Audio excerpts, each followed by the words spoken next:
Ontario, just moments ago, has announced that it is turning down the federal offer of Red Cross help with vaccination efforts, saying the problem here is supply of vaccines, not the capacity of the province to deliver those vaccines.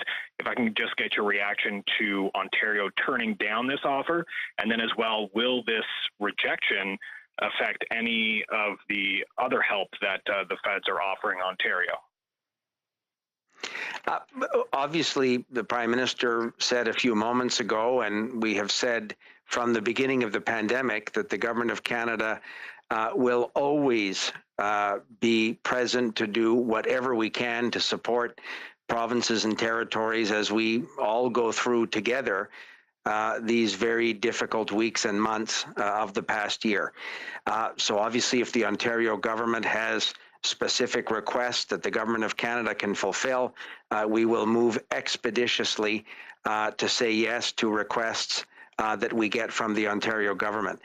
With respect to the supply of vaccines, obviously we share the impatience of all Canadians to receive a vaccine as quickly as is possible. And that's why, for example, the good news that the Prime Minister shared around additional Pfizer doses coming sooner than we had expected even a few weeks ago, let alone a few months ago.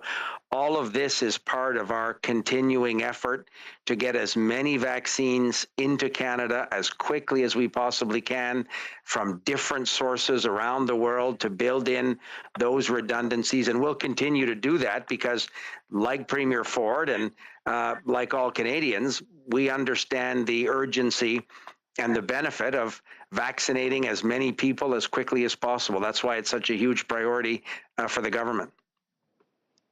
And just as a follow-up, Minister, can you clarify whether Ontario asked for vaccination help in the draft letter that it sent to the federal government? But then also on top of that, travel restrictions between provinces. What conversations are you having with premiers right now? And is the federal government going to be involved in any way at all in helping with travel restrictions between provinces?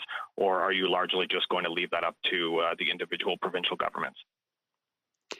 So with respect to the possible request for assistance that comes from the Government of Ontario or any other provincial or territorial government, as you know, these are formal requests under a formula that's existed for many, many years that are sent to my colleague, the Minister of Public Safety, Bill Blair. And obviously, the government's decision from the very beginning is to move as quickly as possible to say yes to all of these requests as soon as we get them. Sometimes officials share potential drafts of what a request for assistance might ultimately be in order to help Canada, the federal government, better prepare to say yes. And move as quickly as we possibly can. So there are often ongoing conversations between officials, and obviously we remain open 24 hours a day, 7 days a week to any of these requests from any provincial government.